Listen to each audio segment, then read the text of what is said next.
அஸ்ஸலாமு அலைக்கும் வரஹ்மத்துல்லாஹி வபரகாத்துஹு. அல்லாஹ்வின் கண்ணியமிக்க நல்லடியார்களே, அல்லாஹ் உலக மக்கள் அனைவருக்கும் சாந்தியும் சமாதானமும் நலமும் வளமும் அருள் புரிவானாக. ஆமீன் ஆமீன் யா ரப்பில் ஆலமீன். இந்த வார்த்தையை கேட்கறதுக்கு கூட சில மனிதர்களுக்கு பொறுமை இருக்க மாட்டேங்குது. ஏன்னா எதுக்கு நான் இதை சொல்கிறேன்னா, எல்லா மக்களும் அல்ஹம்துலில்லாஹ் நல்லா இருக்கணும், நல்ல சாந்தியோடையும் சமாதானமும் அப்படின்னா அமைதியாகவும் எந்தவித சண்டையும் இல்லாமல் அமைதியாக இருக்கணும்னு தான் இதை நான் சொல்லிகிட்ருக்கேன். அல்ஹம்துலில்லாஹ். மற்றபடி உங்களை போர் அடிக்க நான் சொல்லலை. அல்ஹம்துலில்லாஹ் கேளுங்க இன்ஷா அல்லாஹ். என் வீடியோ பாருங்கள். அல்ஹம்துலில்லாஹ் என் வீடியோ வந்து 2600 பேர் அல்ஹம்துலில்லாஹ் சப்ஸ்கிரைப் பண்ணியிருக்கீங்க. சப்ஸ்கிரைப் பண்ண மக்கள் எல்லாருமே முழுமையாக வீடியோ பார்க்க மாட்டேங்கிறீங்க, ஜஸ்ட்டு பண்ணிவிட்டு போயிடுறீங்க.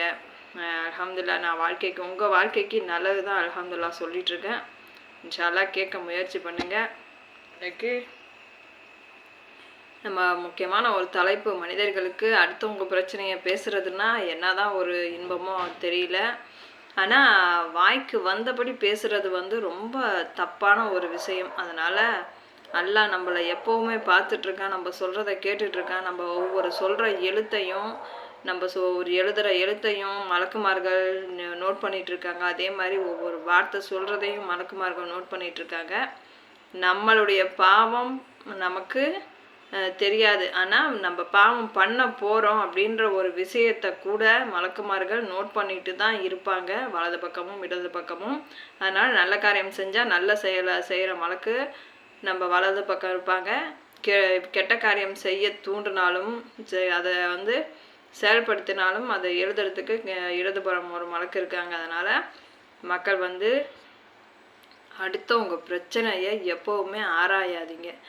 அல்ஹம்துலில்லாஹ் எப்பேற்பட்ட பலமானவர்களாக இருந்தாலும் அல்லாஹ்வுடைய சோதனையும் நோயும் வந்தால் அப்பேற்பட்ட பலமான மனிதர் கூட பலகீனமான மனிதர்களாக ஆகிடுவாங்க. அதனால் நடிகரை பற்றி தான் அல்ஹம்துலில்லாஹ் இன்னைக்கு சொல்கிறேன்.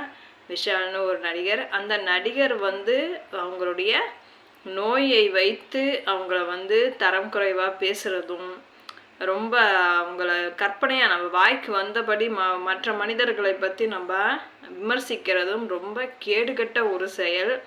அது நடிகராக இருந்தாலும் சரி, அல்லாஹ் வந்து 100 கொலை செய்த மனிதர் கூட திருந்தி அல்லாஹ்கிட்ட துவா கேட்கும் பொழுது அந்த பாவத்தையே அல்லாஹ் மன்னிக்க கூடியவன் அப்படிங்கும் பொழுது நடிகரெல்லாம் ஒரு இதுவே கிடையாது. நடிகை மும்தாஜ் அவர்களும் இப்போ எவ்வளவோ படம் ரீசெண்டாக நடித்தாங்க, கொண்டாங்க.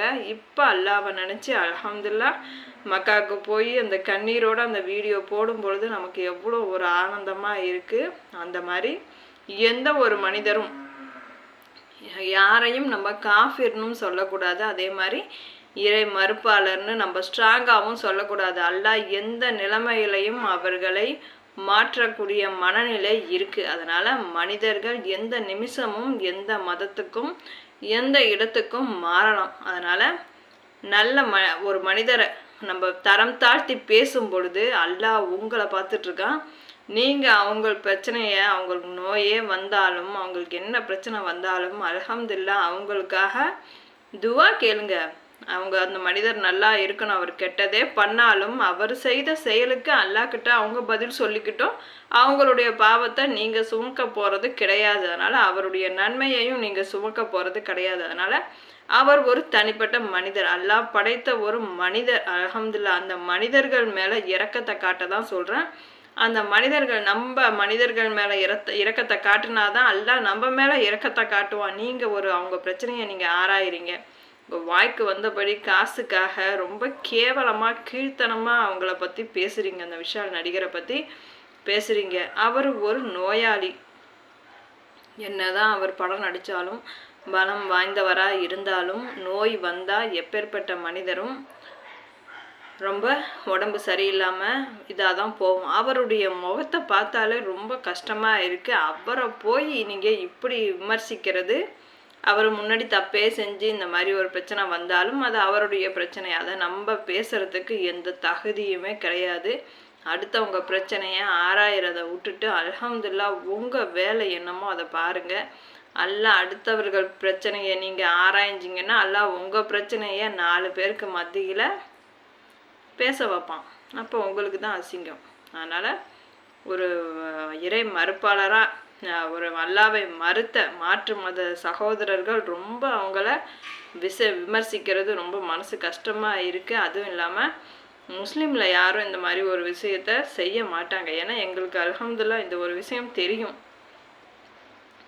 அந்த அந்த அடுத்தவங்கள பற்றி நம்ம பேசக்கூடாது பண்ணக்கூடாது அப்படின்ட்டு. அவருடைய மனநிலைமையை பார்த்தாலே அல்ஹம்துலில்லாஹ் நான் ரொம்ப கஷ்டமாக இருக்குது. அவரை பார்க்கும்பொழுது அந்த கை நடுக்கம், அதை நடிப்புங்கிறாங்க, என்னென்ன பேசுகிறாங்க. எல்லாம் இந்த நாக்கை குறித்து மறுமையில் விசாரிக்கப்படும் பொழுது நம்ம நாக்கு, நம்ம கண், நம்ம வாய், நம்ம கை விரல் எழுதுனது கொண்டும் நமக்கு சாட்சி சொல்லும். அப்படி இருக்கும் பொழுது அவங்களையும் உங்களுடைய ஒரு சக மனிதராக நினச்சி அல்ஹம்துலில்லாஹ் அவங்கள தரம் குறைவாக பேசாமல் அவங்களுக்கு வைரஸ் ஃபீவர் வந்தது அல்லாஹ்வுடைய சோதனை. அதுக்காக அவங்களுக்காக அந்த நோய் குணமாகணும்னு துவா கேளுங்க. மற்றபடி இந்த விமர்சிக்கிற இந்த கேவலமான வேலையை தயவுசெய்து பண்ணாதீங்க. அது மாற்று மதத்தவர்களே இருந்தாலும் இந்த ஒரு அதான் நடிகர்களே பேசுகிறது இது இல்லை. எல்லா டைமும் காசை பார்க்கக்கூடாதுல்ல. ஒரு சில டைம் தான் நம்ம காசை பார்க்கணும். எல்லா டைமும் நம்ம காசு ஒருத்தவங்களை தரம் தாழ்த்தி அப்படி அந்த காசை சம்பாரித்து அதில் நீங்கள் சாப்பிட முடியுமா? சோத்தில் கை வைக்க முடியுமா? ரொம்ப அசிங்கமாக இல்லை? அதான் அடுத்தவங்க பிரச்சனையை நமக்கு எதுக்கு? அவங்களுக்காக நீங்கள் துவா செய்யாட்டி போனாலும் அவங்கள வீண் பழி அந்த மாதிரி கற்பனையாக பேசாமல் இருக்க முயற்சி பண்ணுங்கள். அல்ல அதுக்கேற்ற நன்மையும் சரி, அவங்க பாவமே செஞ்சாலும் சரி, அவங்க அல்லாஹ்கிட்ட போய் பதில் சொல்லுவாங்க. அவங்க இறைவன்ட்ட அவங்க பதில் சொல்லுவாங்க. அதனால் அவங்கள பற்றி தரம் தாழ்த்தி பேசாதீங்க. பாவம், அவங்களுக்காக துவா செய்யுங்க. முஸ்லீம் மக்கள் அனைவருக்கும் ஒரு மனிதர்களுக்கு நோய் வந்தால் அந்த நோய் குணமாகணும்னு அல்ஹம்துலில்லாஹ் துவா செய்ய முயற்சி பண்ணுங்க. அல்லாஹ் அவங்களுக்கு நேர்வழி காட்டணும்னு நினச்சா அல்ஹம்துலில்லாஹ் எப்படி வேணாலும் காட்டிடுவோம். அதனால் எந்த மனிதரையும் தரம் குறைவாக பேசாதீங்க. அது மனிதருக்கு மிக உன்னதமான குணம். மற்றவர்களை பற்றி நம்ம நல்ல விஷயந்தான் பேசணுமே வழியே இந்த மாதிரி தரம் தாழ்த்தி பேசுகிறது கேடுகட்ட ஒரு செயல். அதனால் அந்த மாதிரி கேடுகட்ட ஒரு வேலையை தயவுசெய்து செய்யாதீங்க. அல்லாஹ் நம்மளை பார்த்துக்கிட்டே இருக்கான், நம்ம சொல்கிறத கேட்டுக்கிட்டே இருக்கான். கொஞ்சமாவது அல்லாஹ்வுக்கு அச்சப்பட முயற்சி பண்ணுங்கள். அடுத்தவங்க பிரச்சனையை ஆராயாதீங்க. இந்த வீடியோ பிடிச்சிருந்தா அல்ஹம்துலில்லாஹ் கொஞ்சமாவது நல்லதை கேட்க முயற்சி பண்ணுங்கள். நான் சொல்லாட்டி போனாலும் அல்லாஹ் உங்களுக்கு அதுக்கேற்ற நீங்கள் அவங்கள பற்றி விமர்சிச்சிங்கன்னா அதுக்கேற்ற பலனை நீங்களும் அனுபவிப்பீங்க. யார் அந்த மனிதரை பற்றி விமர்சித்தாலும் அது உண்மையாக இருந்தாலும் பொய்யாக இருந்தாலும் அடுத்தவர்களை பற்றி பேசுகிறதுக்கு நமக்கு தகுதி கிடையாது. அதனால் எந்த ஒரு விஷயமா இருந்தாலும் தீர விசாரித்து தெளிவாக பேசுங்க. உங்கள் வாய்க்கு வந்தபடி தயவுசெய்து அவங்கள பேசாதீங்க. அவங்க நோய் குணமாகணும்னு அல்ஹம்துலில்லாஹ் அந்த விஷால் என்ற மனிதருக்காக துவா செய்யுங்க. அஸ்ஸலாமு அலைக்கும் வரஹ்மத்துல்லாஹி வபரகாத்துஹு.